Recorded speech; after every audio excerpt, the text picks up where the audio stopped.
ॐ अस्मद्गुरुभ्यो नमः। ॐ नमः परमऋषिभ्यो नमः परमऋषिभ्यः। ॐ नमः परमऋषिभ्यो नमः परमऋषिभ्यः। नीळातुङ्गस्तनगिरितटे सुप्तमुद्बोध्य कृष्णं पारार्ध्यं स्वं श्रुतिशतशिरःसिद्धमध्यापयन्ति स्वोच्छिष्टायां स्रजनिगलितं यावलात्कृत्य भुङ्क्ते गोदा तस्यै नम इदमिदं भूय एवास्तु भूयः। ஆண்டாள் திருவடிகளே சரணம். Today we will discuss the 11th Pasuram.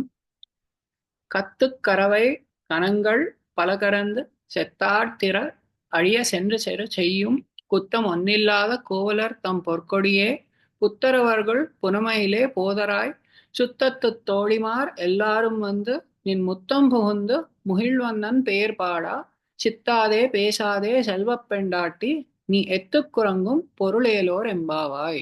This is the Pasuram. You'll see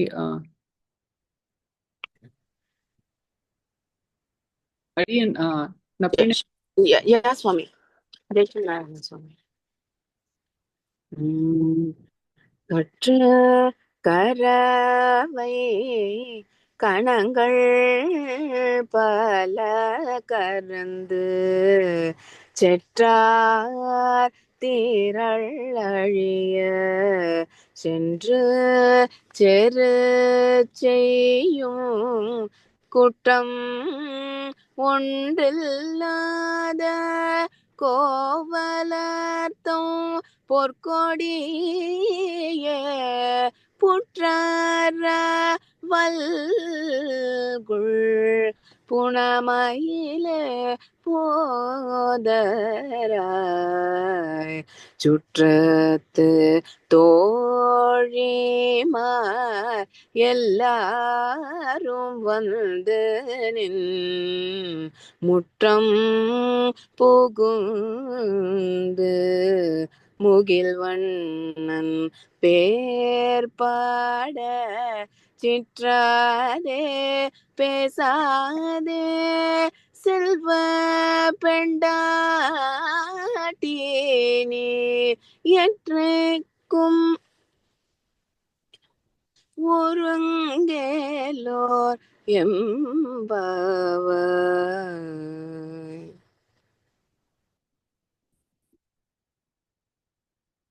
Andal திருவடிகளே சரணம்.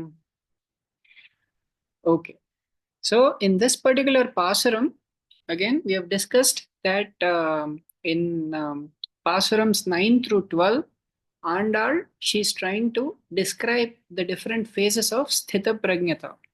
In the first Pasuram, Pasuram 9, she has discussed the highest stage of sthitaprajnata called Vashikara Avastha.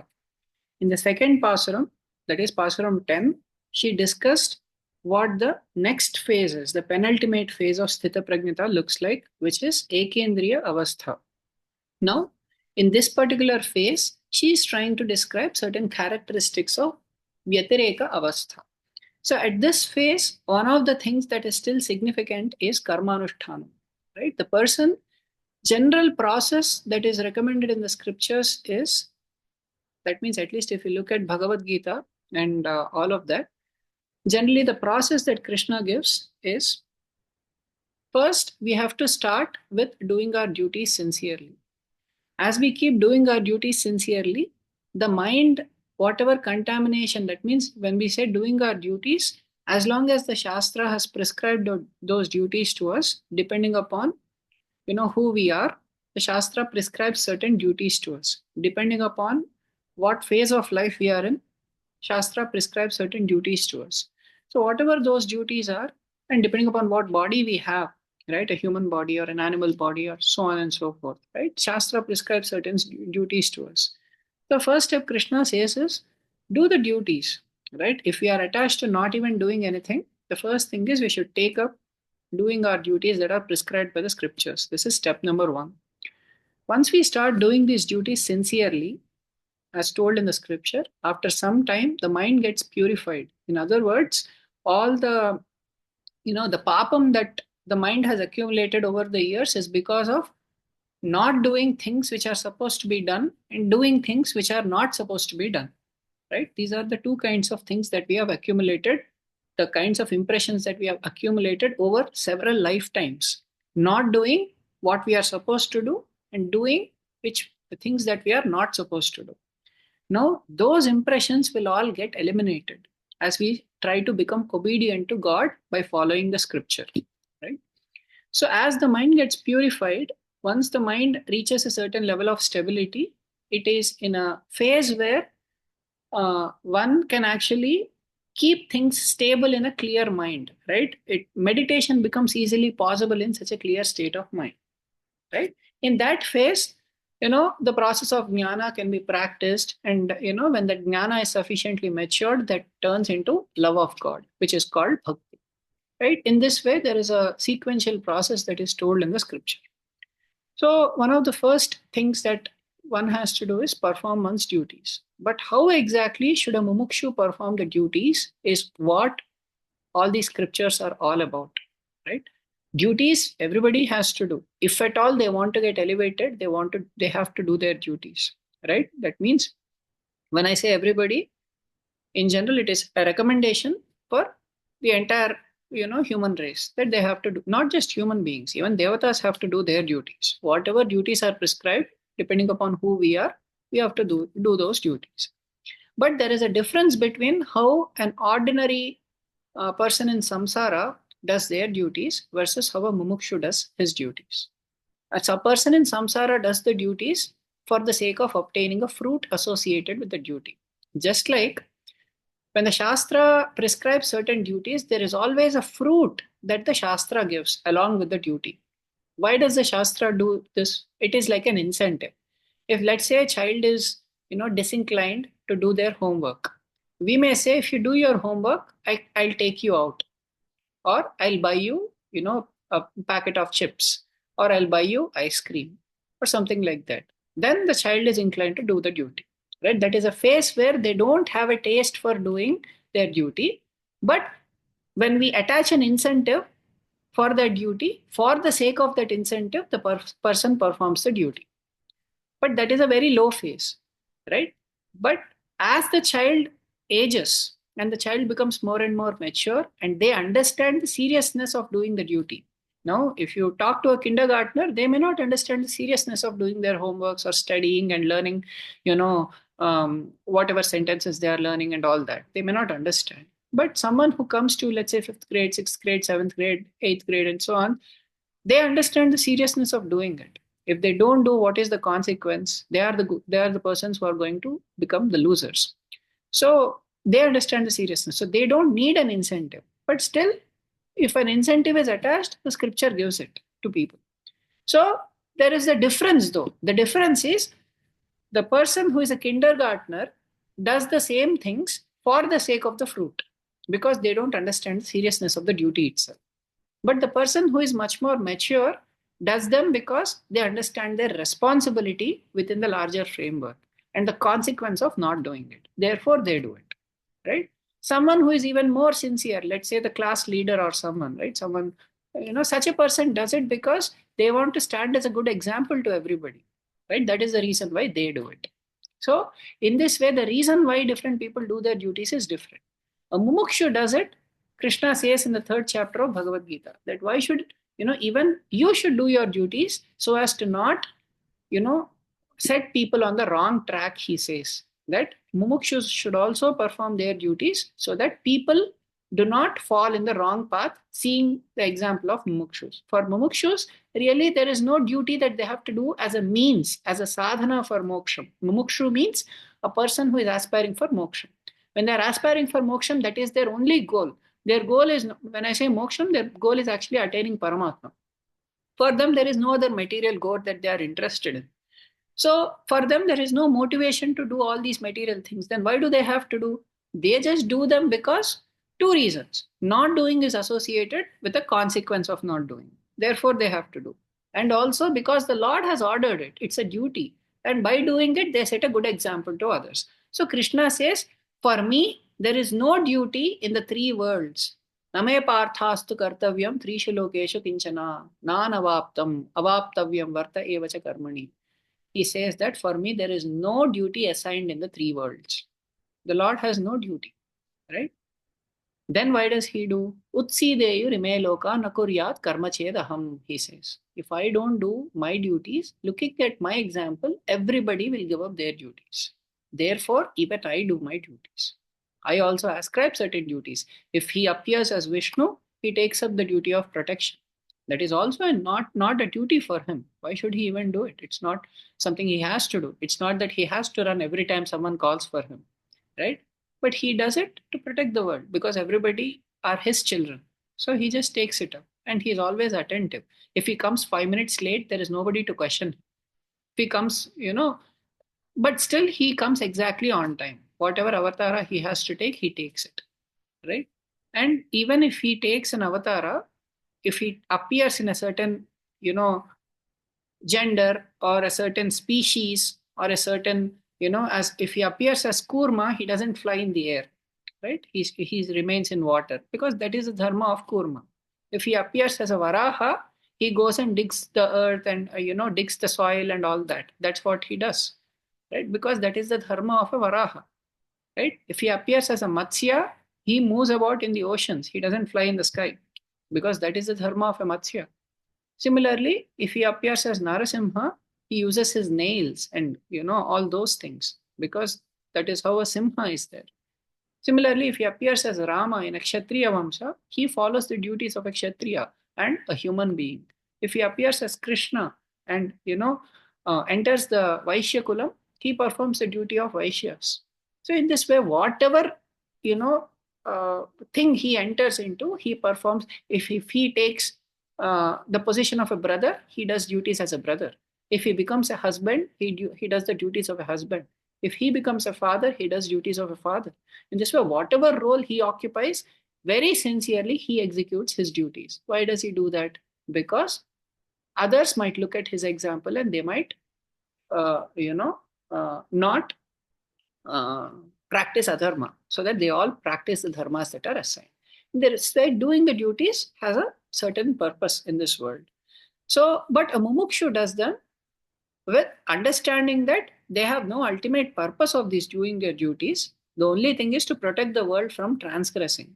That is one purpose they have, because chikirshur loka sangraham, he says, right? This is the reason he gives in Bhagavad Gita, that for the sake of protecting the world, I do my duties. Therefore, Arjuna advised that you also do your duties, because yad yad acharati shresthaha tat tadevetaro janaha sayat pramanam kurute lokas tadanuvartate. He gives this, saying that everybody is an example. People look at each other, right? So if one person doesn't do, everybody looks at that and says, I also won't do. He's not doing it. So therefore, everybody has to do their duties. So this Krishna says. So therefore, one has to do the duties. Now, how should one do these duties as a mumukshu? One should give up three things: phala, sangha, and kartrutva. Phala means the fruit associated with it. One should not have an interest in that particular fruit, right? He should do it for the sake of Paramatma. He should do it because Krishna has ordained him to do it. That is the first reason. Giving up Sangha means giving up the understanding that this is my duty. I have to do. This is my duty. Nothing is your duty. It is just a duty for that role, and you are an occupant of that role. Right? Because you are an occupant of that role, whatever is told for that role as a responsibility, you just do that, execute that responsibility associated with that role. Today, you are an occupant of that role. After you, somebody else may occupy that role. So, this kind of detachment should be there. One should not think this is my duty. That Sangha should not be there. Right? And the last thing is Kartrutva. Phala, Sangha, and Kartrutva. These three things have to be given up. Sangha means that attachment, that this is mine, should be given up. Kartrutva means agency in relation to a particular action. Thinking that I am the performer should not be there. We are not the performers of the duties. The Lord is the performer of the duties. He is the Antaryami. In existing as the Antaryami within all beings, He is the one who is causing everything to happen. It is not us. Then what is the role of the Jiva? The role of the Jiva is to desire the right thing. That is what we have to do. If we desire the wrong thing, if it is something that is there in our karma, Paramatma will sanction it. He will do the wrong thing only through us. But because we desired the wrong thing, we will get blamed for it. Right? The Jiva has to desire the right things. Then Paramatma is the one who gives that strength. Prahlada says this, that When Hiranyakashipu asks, who is the one who is giving you the strength? Seeing what you are becoming so proud. And Prahlada says, my dear father, the same person who is giving you the strength is also the source of my strength. That means the same Lord is making Hiranyakashipu do all those things, and the same Lord is making Prahlada do these things. Why? What is the difference? The energy is the same, right? Electricity is the same. But if that electricity passes through uh, a blender, then it functions as a blender. If the electricity passes through uh, you know uh, a laptop, it functions as a laptop. If it passes through a washing machine, it functions as a washing machine. So the difference is because of what object that electricity is empowering. It's not the fault of the electricity. It is the fault of the object, fault or merit of that particular object. So this is the reason why Paramatma's energy is the same.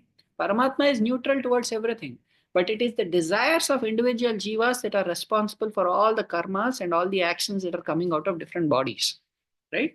Paramatma remains neutral. It is not his thing, right? He only executes the will of the jiva because jiva has a certain freedom, right? Because of this, Paramatma, Jiva sometimes thinks he has that freedom. Because of that, all this problem is coming. So when the Jiva does these duties, the Jiva has to desire the right things because the Jiva has consciousness. The Jiva is a sentient being, right? Compared to Prakriti, which is insentient, therefore it cannot desire. The Jiva is a sentient being. Therefore, it can think, it can feel, and it can will. Right? These faculties are there for the jiva. So with that thought process, the jiva should try to desire the right things. Then Paramatma makes the right things happen from the jiva. So this is the freedom that we have to execute. Now, here as a mumukshu, therefore, so many, irrespective of what the fruit is, right? One has to do their duties. This is something that is part of, karmanishta. But still, this Gopika has Bhagavat Paratantriyam. So this is something we are going to see in this particular Pasuram, how these characteristics are going to come out. This is just an introduction. Now let us get to the Pasuram. Kattu karavai ganangal palakarandu. So Kattu karavai means cows that have young calves or cows which are young like calves. Okay. Palaganangal, there are many such herds, many such groups of cows which have calves or which are youthful cows. That means which are young like calves. Karand, those kind of cows have been milked. So here we are being talked about Kovalar tam porkodiye, right? If you see in the third line, it is told Kovalar tam porkodiye, means she is being addressed as porkodiye, means she is being addressed as a golden creeper. They are calling her as a creeper. And they are saying a creeper who has taken birth in Kovalar, in the family of cowherds. Now, in these three lines, she is trying to describe the characteristics of the cowherds, the specific vamsha in which this particular girl took birth. That is what they are trying to describe in the first three lines. So first they are saying Kattu karavai gadangal palakarandu. That means these cowherds are such that they are someone who have milked many herds of youthful cows or cows which are like calves or cows which are having many young calves. So that is one thing that they are telling. Then they are saying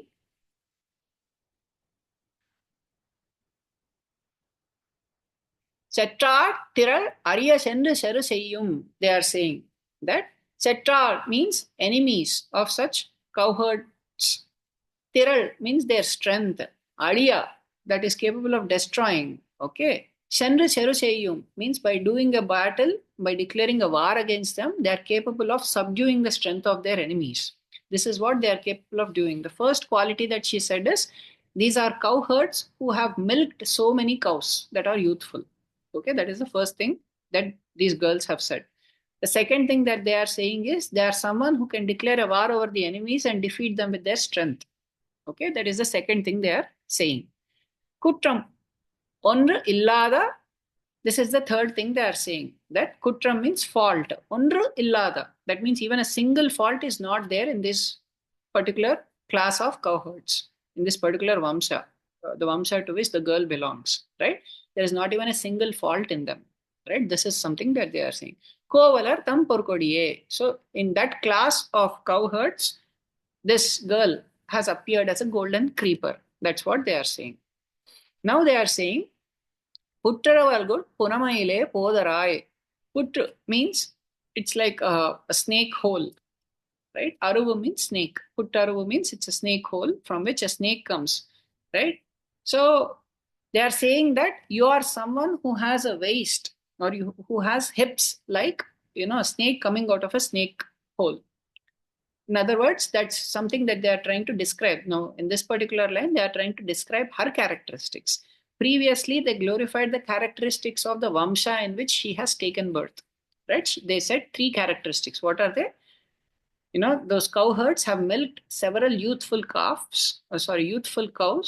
That is the first characteristic. The second characteristic is that these particular cowherds are capable of waging a war against any enemies that they have and defeating them with their strength.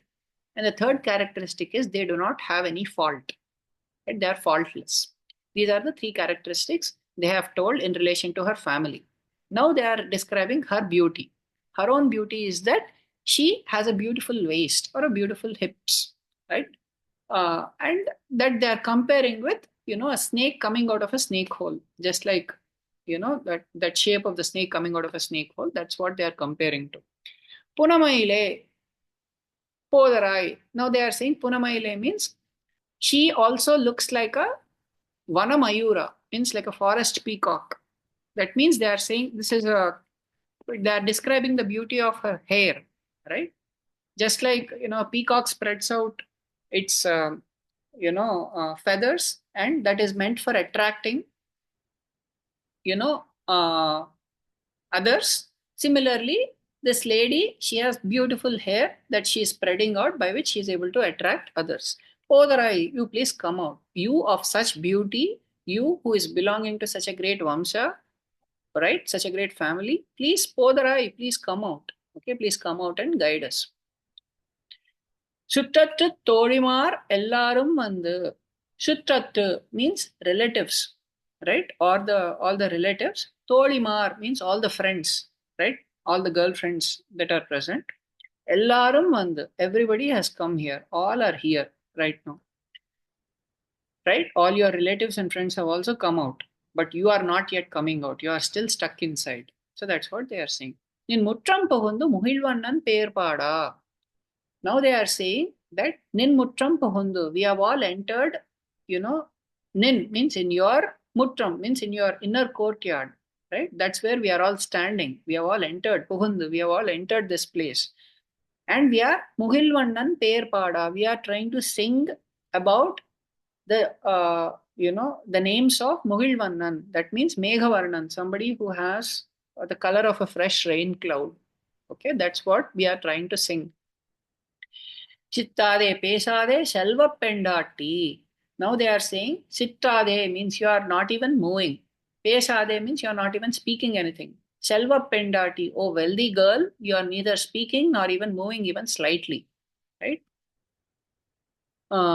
நீ எற்றுக்குறங்கும் பொருள் ஏலோர் எம்பாவாய். Then நீ means you, எற்றுக்கு for what purpose, பொருள் உறங்கும், what is the goal of your sleep, why are you sleeping like this, what is the ultimate purpose of your sleep like this, what are you trying to accomplish by this sleep, please come out and guide us. Elor empower, this is our vratam. In this way they are trying to describe you. Now we'll try to understand the inner meanings of this pasuram. What is the Vamsha to which she belongs to? Kovalartham. That's what they said. Means she belongs to the Vamsha or the family of cowherds. Right? What is special about cowherds? What does a cow represent? Cow or a go represents Vedas. So Gopala means one who is a protector of Vedas, one who does Veda Palana or Veda Rakshana. Such a person is called Gopala. Right? What does it mean to do Veda Rakshana or Veda Palana? Now, the Vedas themselves say that they are afraid. Whenever a scholar takes birth, the Veda says, I am afraid. Right? Bibheti alpashrutat Veda mamayan pratarishyati. right? Vyasa writes this in Mahabharata, that the Veda is afraid as soon as a scholar takes birth. Why? Because scholar means he tries to use his scholarship to interpret the Veda in whichever way he wants. And the Veda is afraid that its original meaning might be misinterpreted and a different meaning may be conveyed. So, this is the reason why Vyasa says, in order to provide protection to the Veda, I am writing Itihasa Puranabhyam Vedam Samupabruhnaye. I am writing the Itihasas and Puranas as explanations for the Veda, right? They are there to expand upon the meaning told in the Veda. Why? To protect the Veda. So, Acharyas or Gopalas or those who take up the task of Veda Rakshana or Veda Palana, the first thing that they do is they extract the true essence of the Vedas and they are the ones who preserve that meaning and they give it to the Sishyas. Now they are saying this is the great class of Acharyas. That means you belong to a Vamcha of Acharya Purushas who have this quality. They do Veda Palana. In other words, they are someone who are capable of uh, protecting the Vedas by providing right meanings to the Veda. This is one thing. The other way one does the Veda Palana is by doing their duties sincerely, right? This is another way of Veda Palana because Veda Palana ultimately what is the thing that is of interest to Vishnu? Varnashrama eva acharavata purushena parapuman Vishnu aradhyate pantha naanyat toshakarakaha, says the Vishnu Purana. That means everybody has to do their varnashrama dharmas. This is the thing that pleases Vishnu, right? Therefore, doing proper Veda Palana means making sure that all the dharmas that are told in the Veda, based depending upon one's own qualification, one has to do their respective dharmas. That means if someone is a mumukshu, they have to do mumukshu dharmas. If someone is an ordinary samsari, they have to do their respective dharmas. Right? In this way, whatever those dharmas are, they have to do.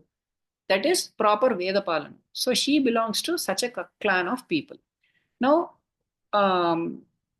what are they saying? They are saying that Kattu karavai ganangal palagarandu. That means these cow herds, they have a special qualification that they have milked many herds of,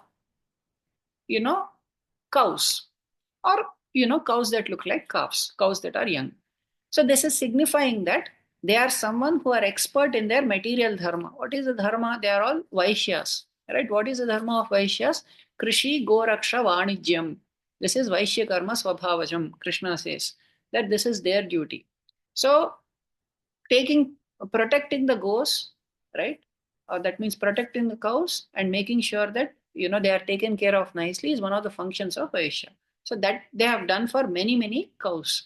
So that means they are doing their duty very nicely. So this is one of the qualities that is the external meaning, right? But internal meaning is they have milked, right?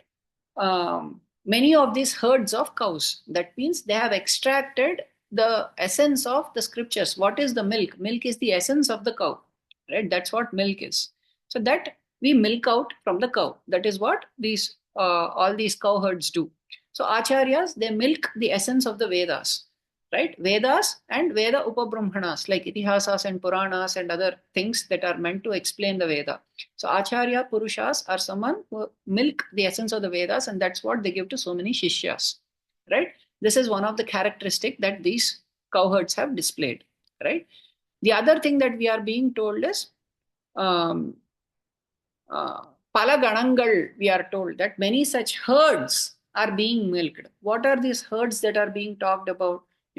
They could refer to the different sections of the Vedas, right? Like Vedas is one herd, Itihasas is another herd, Puranas is another herd, different classes of scriptures, right? Agamas, Prabandhas, right? Dharmashastras. In this way, these are all different classes.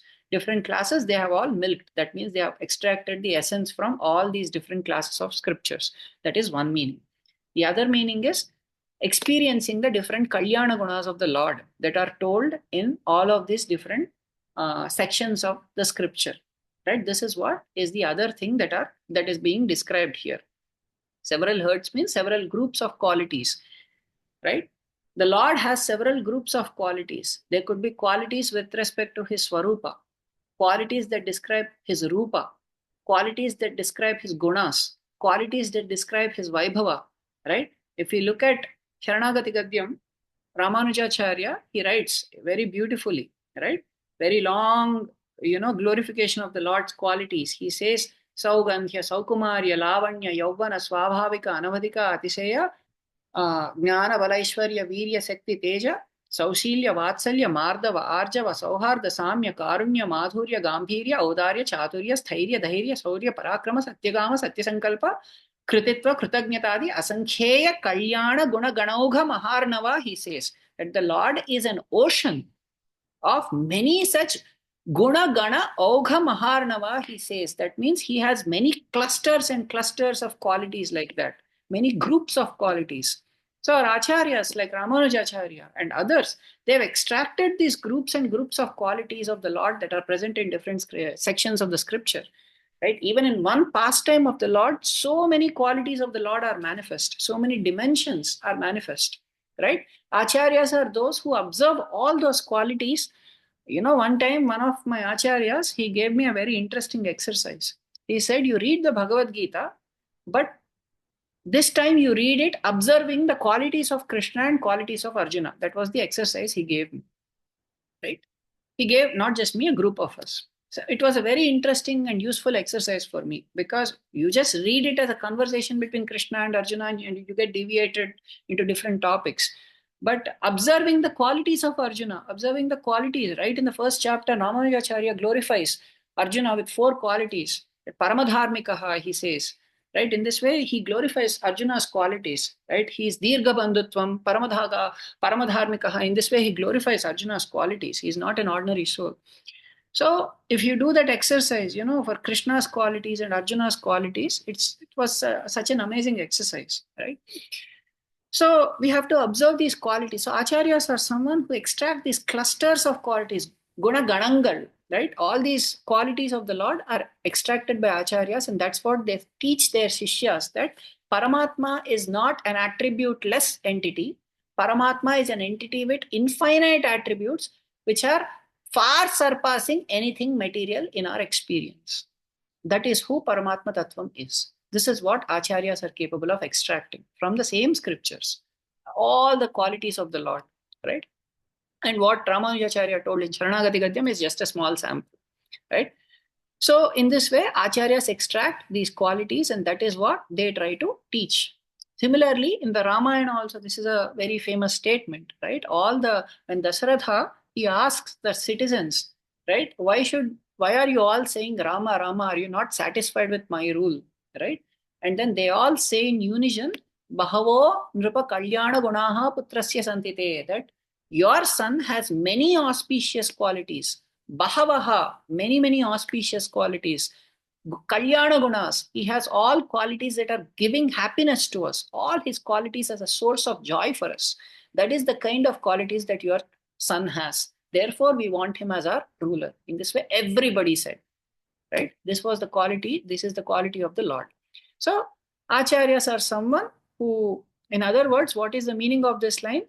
This girl belongs to a family of acharyas who have been able to milk out, different sections of the scriptures and extract the essence of the scriptures and present different clusters of qualities of the Lord, describing his Swarupa, Rupa, Guna, Vibhava, and all these things.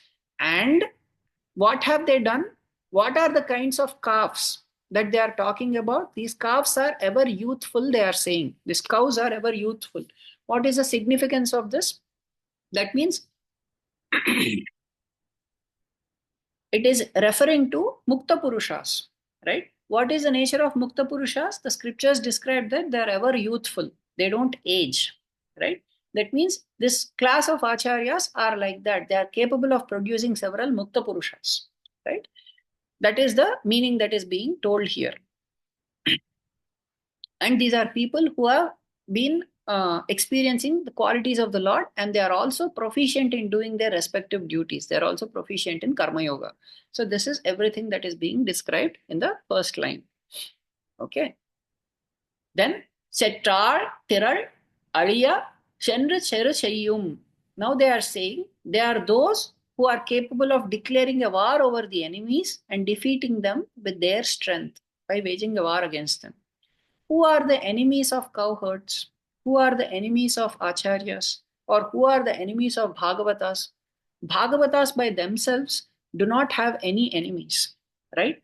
We are told in the context of Parikshit, in the Bhagavata Purana, when Parikshit was cursed by the son of Shamika, the sage Samika, right? Shringi, he has cursed Parikshit. Then we are told that Parikshit's qualities are described very beautifully. We are told Tiraskrita, Vipralabdha, Shapta, Kshipta, Hata api na asya tat pratikurvanti tad bhaktaha prabhavopihi. This is the glory of tad bhakta, a devotee of Lord Vishnu or Bhagavata. What is the glory of a Bhagavata? Tiraskrita, even if he is defamed. Vipralabdha, even if he is cheated. Shapta, even if he is cursed. Kshipta, even if he is neglected. Hata api, even if someone tries to kill him, right? Na asya tat pratikurvanti. He does not have a pratikara mentality. He does not have, retaliation mentality. He does not try to retaliate. This is the quality of a Bhagavata, right? No matter what kind of harm you try to do to a Bhagavata, he will not try to retaliate. This is how Parikshit was, because Parikshit was actually cursed. Shapta, he was cursed, right? Prahlada, so many attempts were made to kill him. Did Prahlada retaliate on his father? Not even once. Parikshit could have cursed Shringi back. Parikshit had that ability, but he didn't do it. He didn't even try to come up with a remedial measure.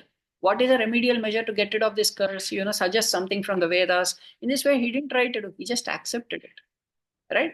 And so many such examples are found. Uh, the story of Sukanya is found in Bhagavata Purana. Sukanya and Chavana Maharshi. Chavana Maharshi was such a cantankerous person, all the time irritated with Sukanya. And Krishna himself describes how beautiful Sukanya's character was. No matter how many times he got irritated with her, she was always pleasing in her demeanor. Always the most um, wonderful qualities were displayed by her. Although she was neglected, she was, hurt so many times with his behavior, she did not display even the slightest sign of irritation back on Shivana Muni. So this is a characteristic of Bhagavatas. Similarly, Chitraketu, he was cursed by Parvati Devi, right? And then Lord Shiva describes that Narayana Parasarve na kutasya na vibhyati. Do you think he's afraid of your curse, Parvati? No, he is not. Because Swarga, Apavarga, Narakeshu api tulyardha darshanam. For such people, for such Bhagavatas like Chitraketu, whether it is Swarga or Apavarga or Naraka, everything is the same. Because wherever they are, they think about Paramatma only.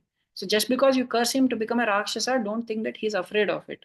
And Chitraketu did not even retaliate. He just offered obeisances to Parvati Devi and accepted the curse. In this way, there are several such examples. Bhagavatas don't retaliate. But what do Bhagavatas retaliate for? If someone tries to hurt the Supreme Lord, that is the only thing that they are disturbed by. There is nothing that they are disturbed by for their own person.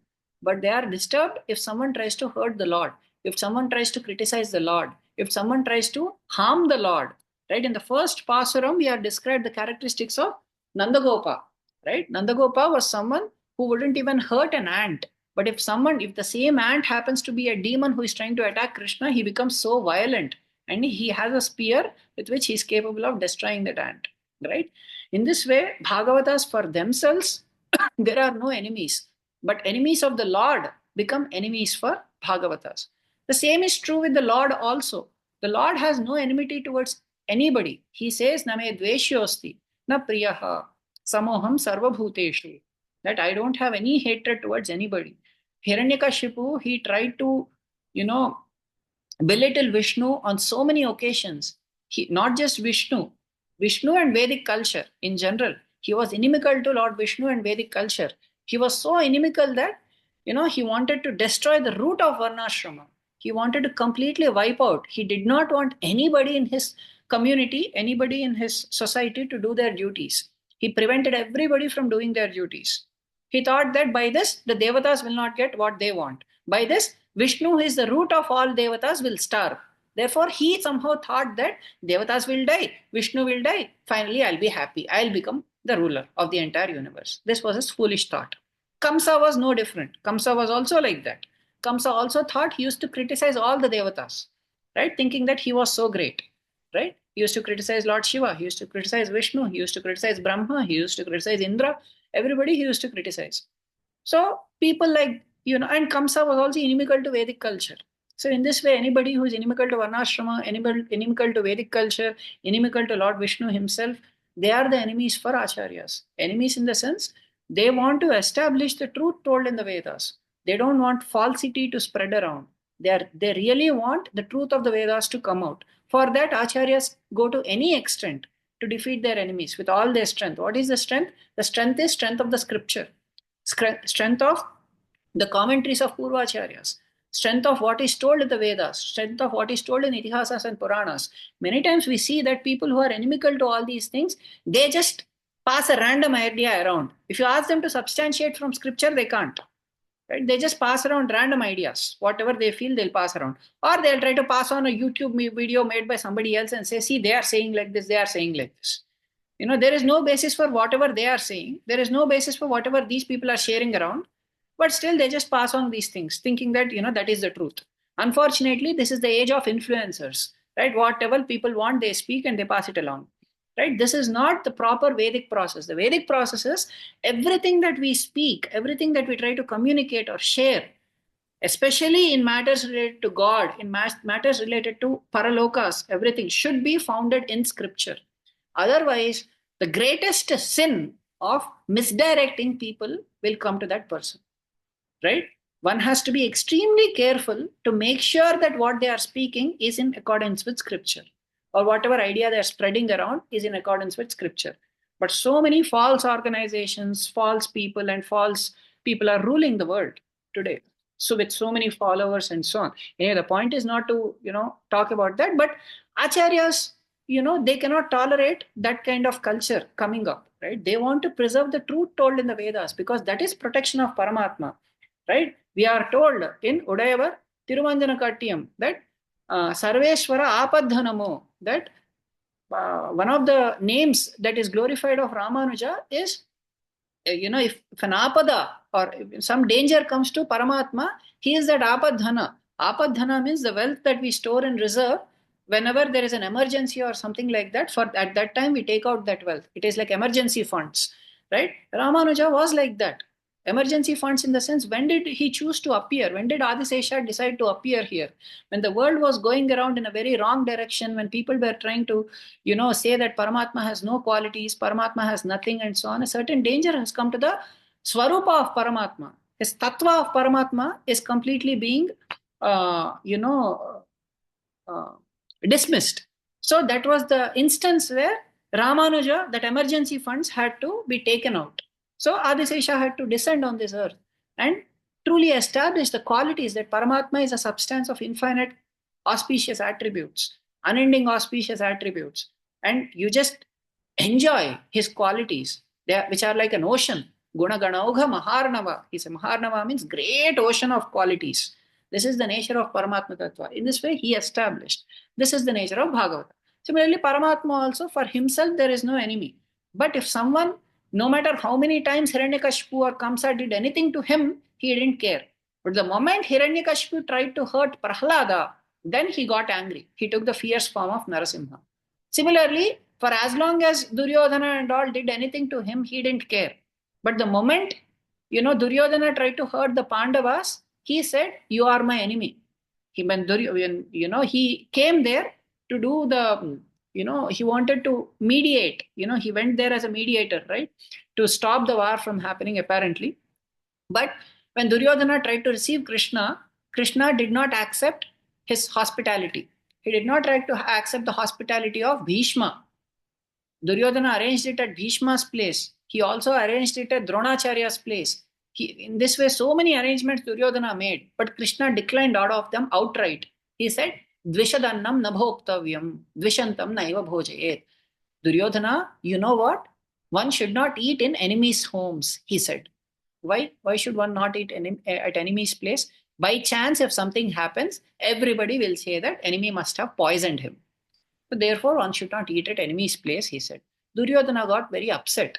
He said, Pundarikaksha, you have such big eyes. Can't you look at me? Can't you see? Do you think I am your enemy? Have I ever treated you like that? In this way, Duryodhana was asking. Krishna said, no, you may not have treated me like that, but Pandavan Veshta Yorajan Mama Pranahi Pandavaha, he said.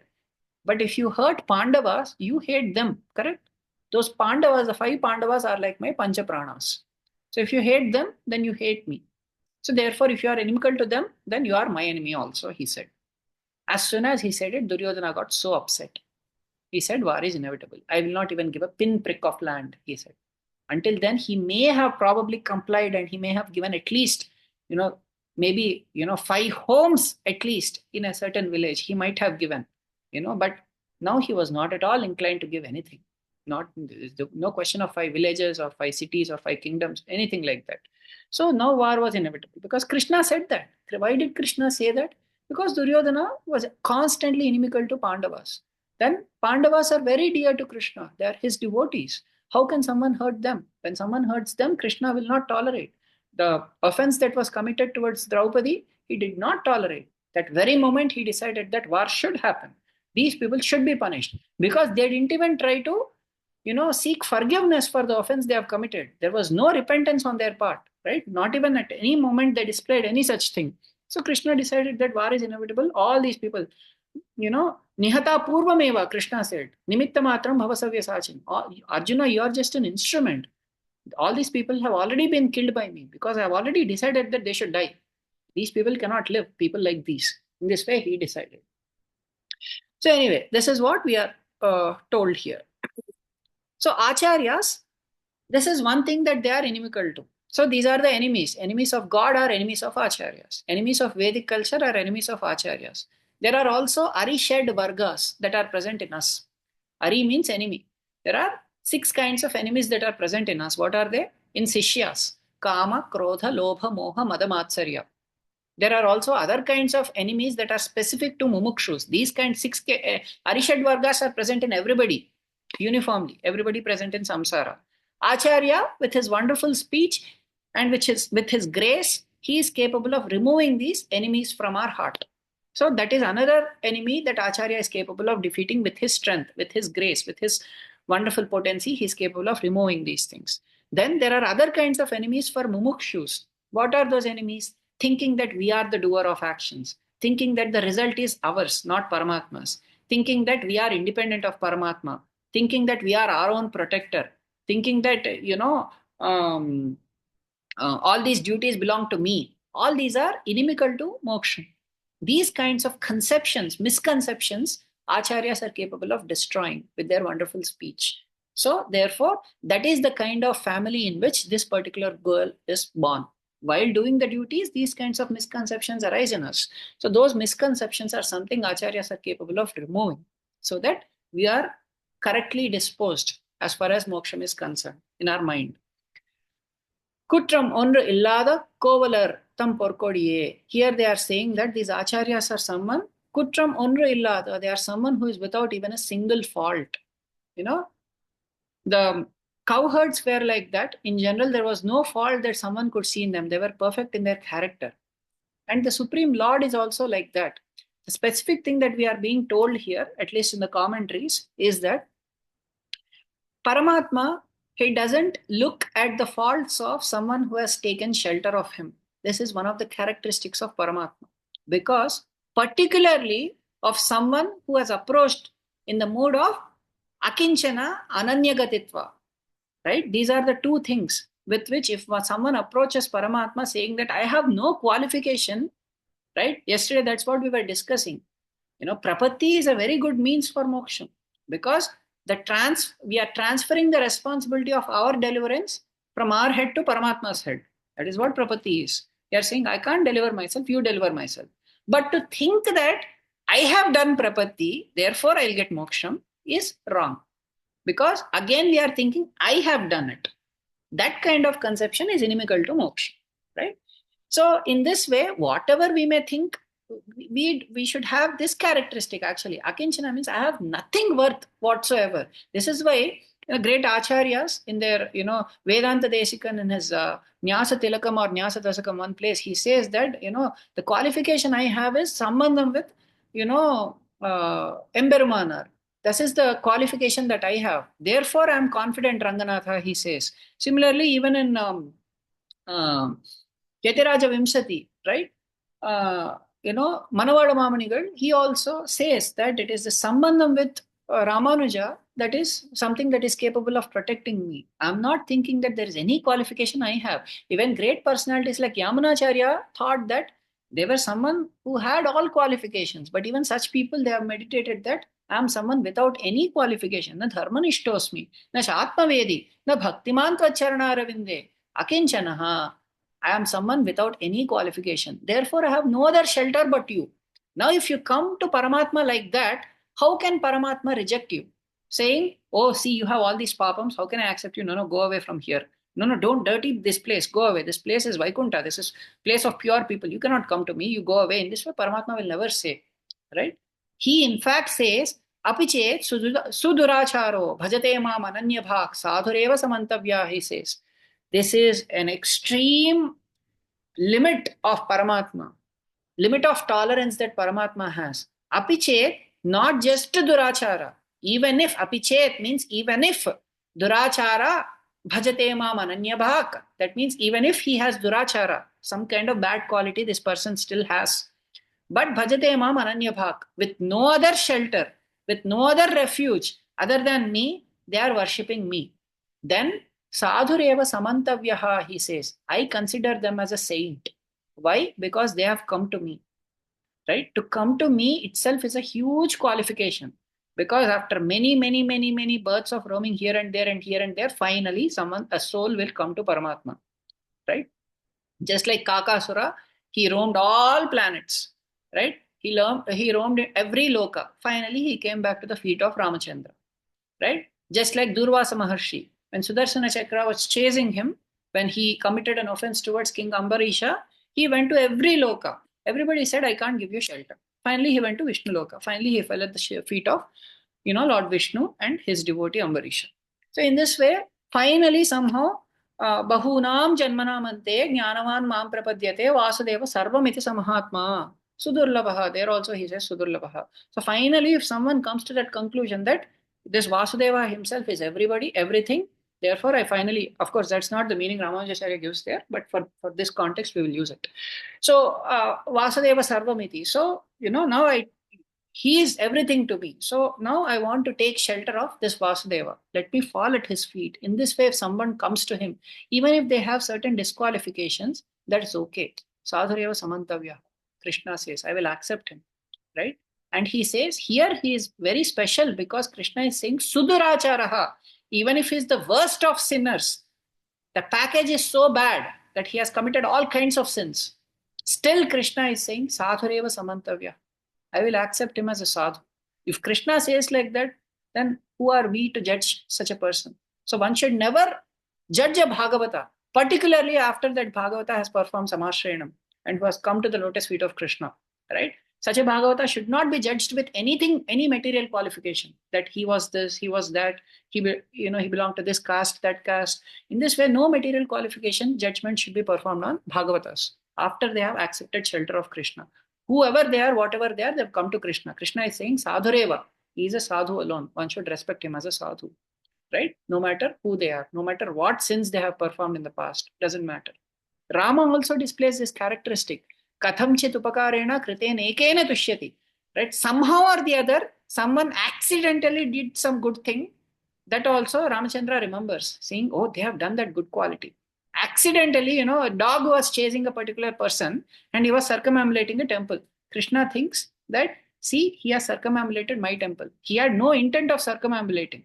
He was just getting chased by a dog and he was trying to run away. And in the course of that, he just circumambulated the temple. Rama thinks that, this person has come to me. He has circumambulated my temple once. This is what is Rama's quality? Apakaranam, Nasmarati apakaranam shatamapi atmavattaya. That even hundreds of offenses committed to him, he will not remember even one of them. Right? Because he is a very high soul. This is a characteristic of Paramatma. Then a similar characteristic is also exhibited by Acharya Purushas. If someone takes shelter of them, Acharyas will not say, you have all these faults, you have all these disqualifications. I don't accept you as a Shishya. The only qualification Acharya sees is, does this person want Krishna? That is the only thing they see. If you say, I want Krishna, I also want to get moksha, they'll accept you. Then they will teach you, they will elevate you, they will uplift you with their grace, with their exceptional ability, and with their speech and discourses, and of course, all of this. Right? So this is those who are without even a single fault, means those who, do not see even a single fault in those who have taken shelter of them. That is the great class of, that is the great family in which this particular Gopika is coming. That's what they are saying. Now they are saying, Ponkodiye. What does that mean? That means they are describing her to be a golden creeper. What does creeper indicate? Externally, it indicates that what is the nature of a creeper? Creeper's nature is that it is very slender, right? And creeper's nature is that it is always dependent on a certain stick or something to creep over it, right? So that dependency. So, in the Vedic culture, this indicates a girl who is of age to be married to a man, right? That is what they are indicating externally. But internally, the inner meaning of this is someone who is having that paratantriam towards the Lord. Paratantriam means someone who is seeing the Lord alone as the source of support, completely who is in the hands of the Lord. They have nothing of their own. The creeper exactly grows in the direction of that stick. Whichever way the stick supports, that way the creeper grows, right? It doesn't grow in a different direction. Similarly, they have complete paratantriam towards the Lord, right? That is the quality that is being indicated here. And then they describe that it is a golden creeper. That means the nature of gold is there is a shine to the gold. That means there is a spread associated with that gold, right? So they are saying that there is a spread associated with this paratantriam. What is that spread? That paratantriam is not only towards Bhagavan, but it is also towards the Bhagavatas who are guiding us in our life. So that kind of paratantriam also this girl has. So that means they are trying to describe such wonderful Bhagavata you are. So therefore, Podarai, you please come out and guide us. You please become our leader and guide us. This is what they are saying. Then they are saying, Puttaruvu. Puttaruvargul. That means what they are saying is your your waist is so slender, and they are comparing that to a snake rising from a snake hole. Acharyas have commented that this is Andal is someone who is aware of the rising of Kundalini Shakti in our body. This is something that is Yoga Shastram, right? Yoga Shastram describes that the prana is concentrated in the Muladhara chakra, which is the base chakra, that is somewhere at the end of the spinal cord, right? That is where base chakra is, Muladhara chakra. Now, this prana has to rise all the way till Sahasrara chakra, which is present near the crown region. It is like a lotus. Now, prana has to rise all the way from there. The rising of the prana is often described like the rising of a snake, right? It is like a snake that is coiled. That is how Kundalini Shakti is present at the Muladhara chakra. That has to rise all the way till Sahasrara chakra. That is when the person is, ready for union with the Supreme, right? Generally, this happens even as one is practicing devotion. That means if someone who has not taken to the process of Ashtanga Yoga, for them, this happens naturally. As they cultivate higher and higher qualities, as their character keeps changing, the prana keeps rising automatically. So it's not an extraneous effort that they have to put. So what they are describing here is that, this waste, right, is generally indicative of vairagyam. That means their dispassion is increasing towards materialistic things. As dispassion increases towards material things and the conscience becomes more and more elevated, then this prana shakti keeps rising up and up, right? So now they are saying that Andal is someone who is aware of all these things because she is an avatar of Bhudevi, right? So she is aware of all these processes that exist. So now she is describing like this, that, the slender waist that this girl has, or slender hips, or not slender hips, that means the hips that are attractive to the Lord. That means when some jiva shows this dispassion towards material things, that is an attractive feature to the Lord. Just like, a slender waist or, big hips, these are attractive features of a woman. Similarly, this is something, if a jiva possesses the characteristic of vairagya towards material things, that is attractive to Paramatma. Right? Now, and this rising of the snake is describing the rising of the prana shakti, the kundalini shakti, right, all the way till sahasrara chakra. That means it is showing the increasing desire to attain Paramatma. That is what this is representative of. And then they are also saying punamaile, that means you are like a forest peacock, your hair is spread out like a forest peacock. Now this is showing Vyamoham, infatuation towards the Lord. This is an indication of infatuation towards the Lord. So two things, Paramatmani or Raktaha, Viraktaha, Aparamatmani, right? That means this person has both characteristics, Virakti towards everything that is not the Lord, and Rakti towards Paramatma. So both characteristics are attractive to the Lord, right? So that is what is being indicated here. So such, you of such nature, please become our leader, is what they are trying to say. Then Shuttat Tolimar Ellarum Vandu. Now they are saying that all relatives and friends are here. Relatives means someone who has connection with the blood, right? Body. That's whom we call as relatives. Everybody else who is having similar mind as us, we call them as friends, right? Now, here it is indicating the inner meaning is there are also other Bhagavatas who are similar minded that have come here. So that means they are all friends, right? Similar minded in the sense they also have the understanding that Krishna is the means and he is the end. That kind of, buddhi they all have. So they are all friends. Similarly, they all have sambandham with Paramatma. Therefore, everybody is related to each other. They are all relatives of each other also. Why? Because in a small cowherd community, there will be some relation because everybody they will try to marry within the same community, right? So naturally, all these girls will be related to one another in some way, right?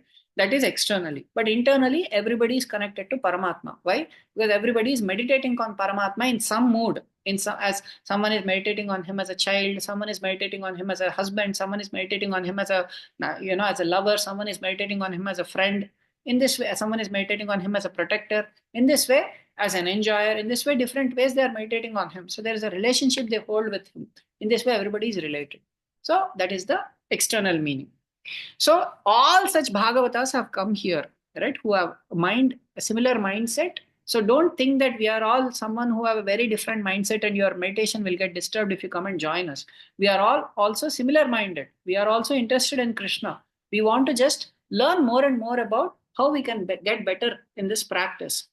Nin muttam pugundu muilvannan perpada. Now, in your courtyard, we have all come, right? In the inner courtyard. What is the speciality of this inner courtyard? This is the courtyard where, it is very interesting how Leela Shukar, who wrote Krishna Karnamrita, apparently he says, Vichinuta Bhavaneshu Vallavinam Upanishadardham Ulukhale Nibaddham. That the object of all Upanishads, the tattva that is not even captured, the Veda itself, Taittiriya Upanishad says, Yato vacho nivartante aprapya manasa saha, that this tattva cannot even be captured by mind. But that tattva got captured in the courtyard of Yashoda, right? To a ulukala, to a grinding stone. He got caught, right? The Leela Shuka wonders about this Krishna tattva. That tattva whom nobody can capture, whom even Vedas say he cannot be captured, finally got captured in the courtyard of the gopis. So that kind of courtyard is the courtyards to which we are coming, right? Krishna becomes captured in all these homes, right? Because of their intense devotion towards Krishna. So this is the significance of this place that we all have come to, right? So of course he got captured in Yashoda's courtyard, but all these girls are places where Krishna keeps roaming around on a day-to-day basis. That Krishna, who is, inaccessible to anybody, even to Brahma, many times it is described that only his voice is heard.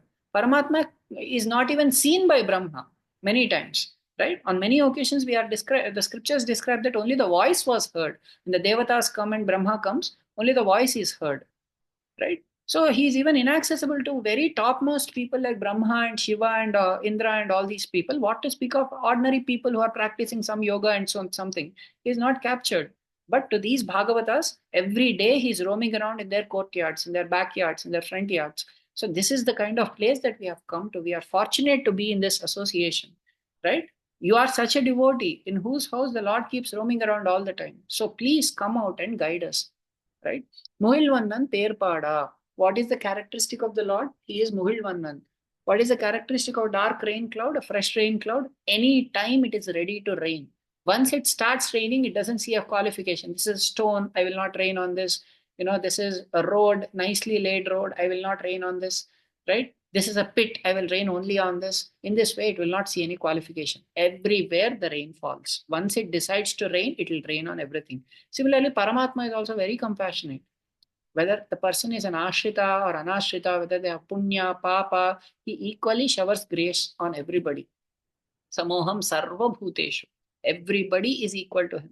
Because ultimately, even if jivas carry hatred towards him, even if jivas run towards other devatas, finally they may not understand, because right now they are, you know, in a certain false frame of mind. But he knows the true relationship between jivas and Paramatma. How can he give up his own children at any time? Right? Everybody is eternally related to him. We may have forgotten that relationship, but he never forgets that relationship, right? In fact, he's so merciful that even if a jiva enters the body of, a dirty microbe, right, in, dirty water that is flowing, right, outside canals and so on, right, in, the worst waters, dirty microbes, even in that, as Paramatma, he is present. Who is that Lord? What is the limit of his saucilium, right? What is the limit of his vatsalyam, right? That, he doesn't see that, oh, these are good species and devata species, and at least human species is okay, I'll come as antaryami, but all these microbes, germs, and all dirty, dirty creatures where, they roam on dirty, dirty things, I can't come into their bodies as antaryami. In this way, he never thinks. Even into those bodies, he enters as antaryami. Just see how great he is. Right? This is the nature of the Lord. He's so compassionate, because even in those forms, he has to direct them by being inside. He has to, whatever that creature has to do, it is he who has to make those things happen even within that. So therefore, he has to enter even such things. When a child falls into a manhole, right? It is only the true parent who is willing to get into it.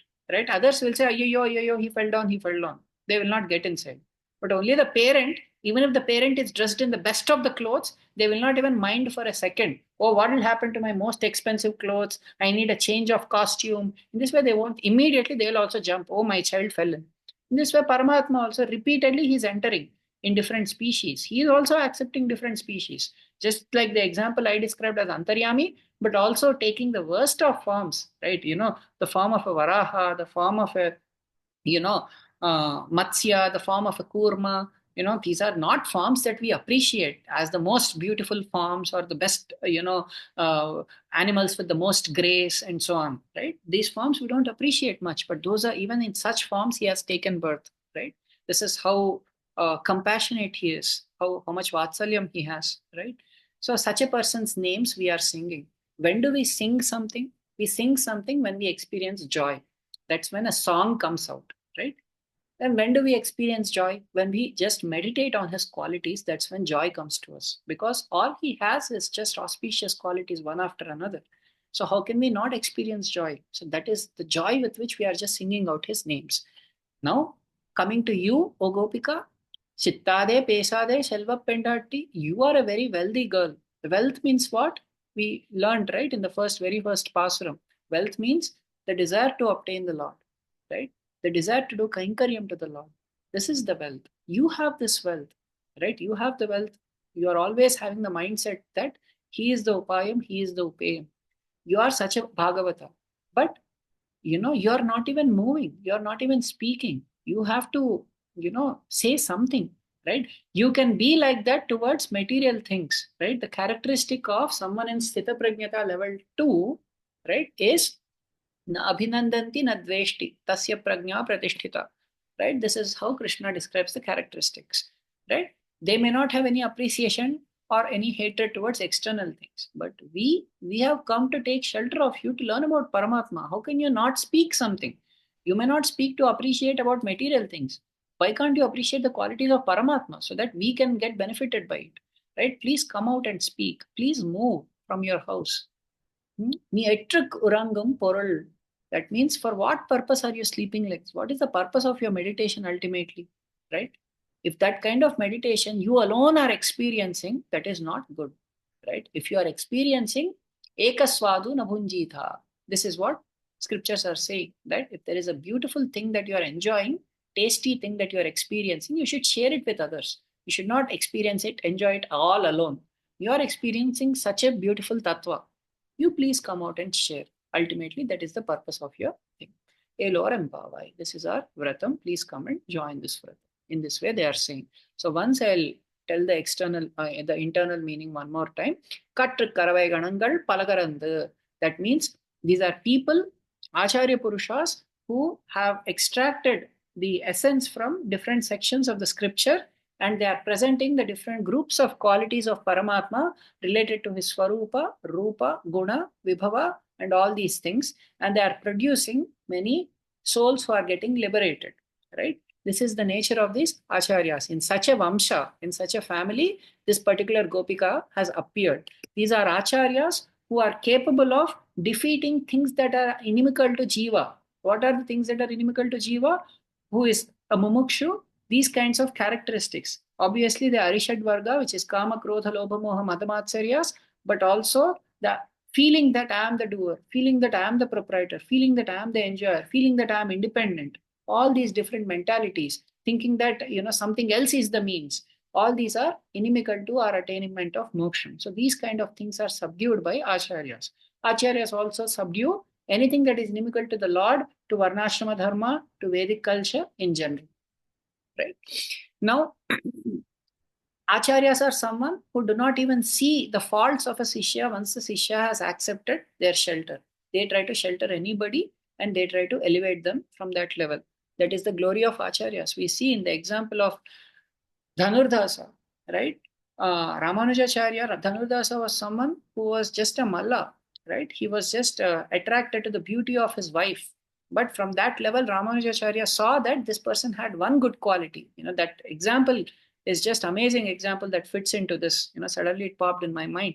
How beautiful that is, that all the quality that Ramanujacharya saw there was one quality. Just like Rama saw one beautiful quality, if someone accidentally does something, he sees that one thing and he remembers that.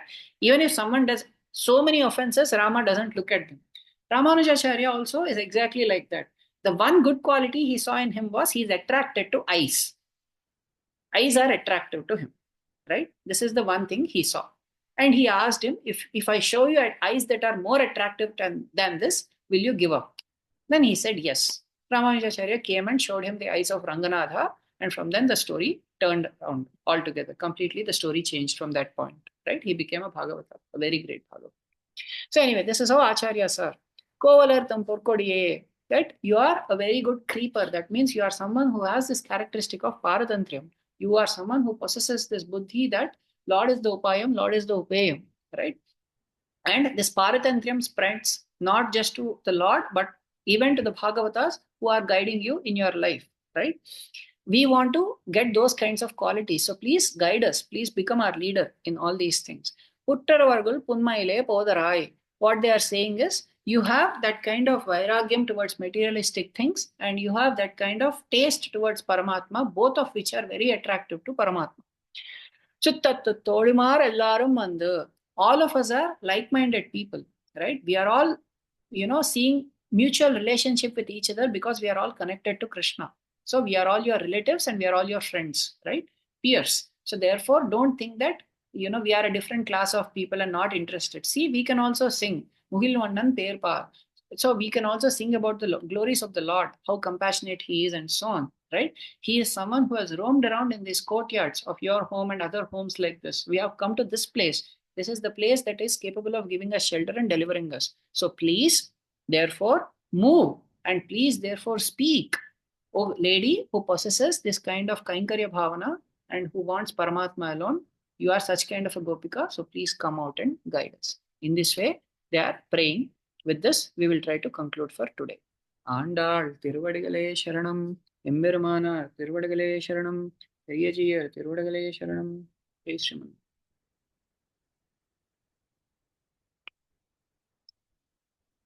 Anybody has anything that they want to share? Questions in today's class? Jai Srimanarana Swami.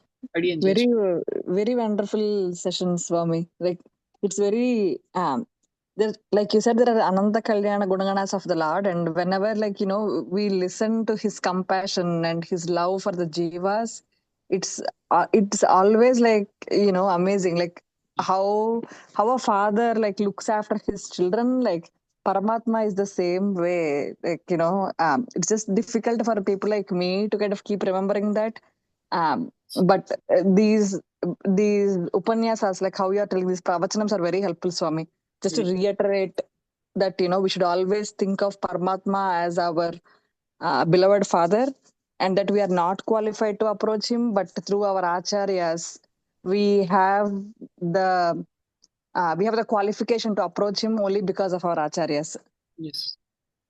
Thank you for sharing.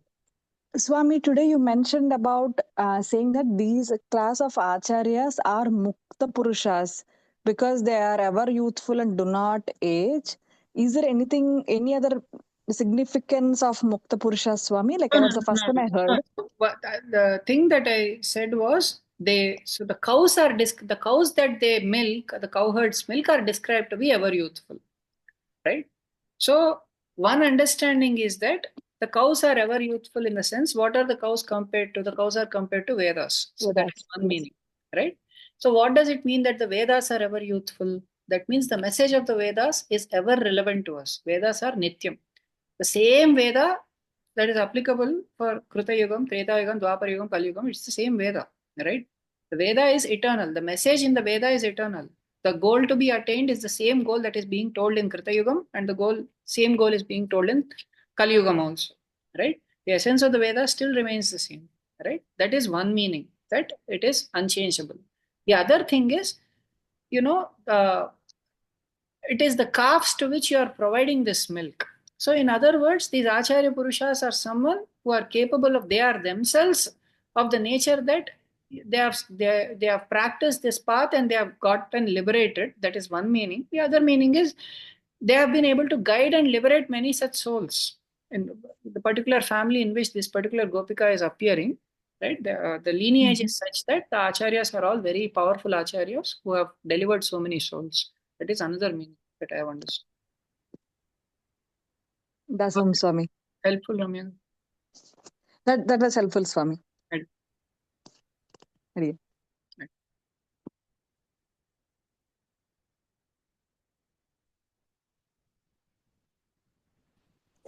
Taso Marian. Thank you. Adiyan, thank you. Shrimate Ramarjaya Namaha Swami Adiyan. Taking leave with your permission.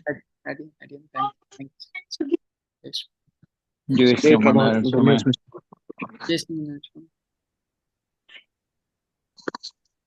Swami, if nobody has question, can I ask one more question? Absolutely, Adiyan. Please go ahead. Yes. The fully risen peacock, when you were mentioning about that, what is that internal meaning again, Swami? Like you said, that's attractive to the God, to the Lord. What is it signifying? The increase in desire. So two things. Two things are described there. One is the rising of a snake from the snake hole. That is one thing that is being described, right? The second thing that is being described is a peacock whose feathers are completely spread out, right?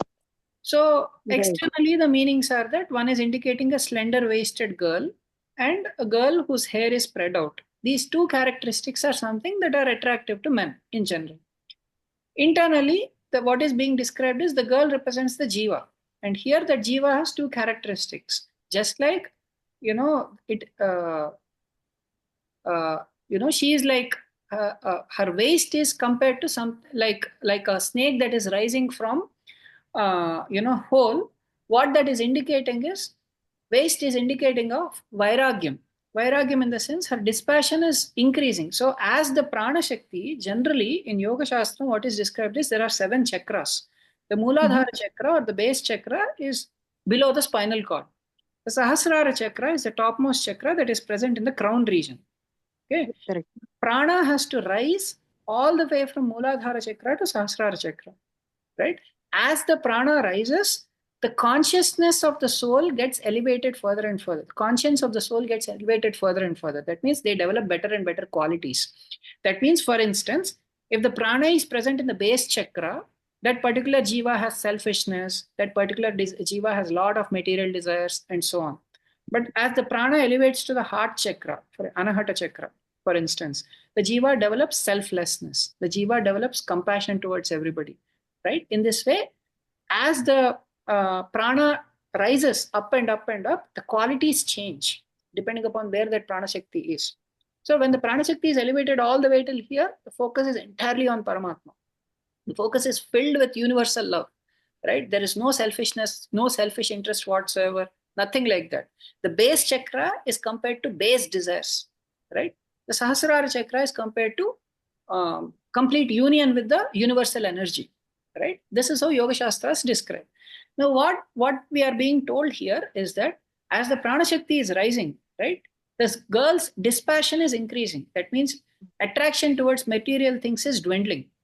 And simultaneously, her attraction, that is the one thing that we are being told here, right?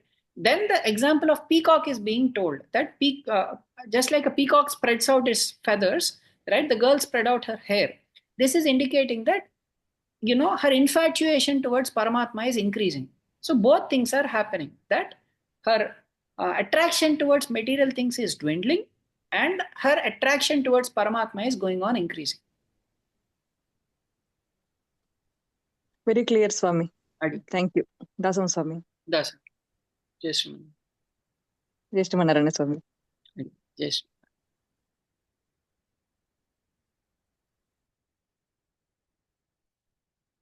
Okay, Andy, thank you. We will all conclude.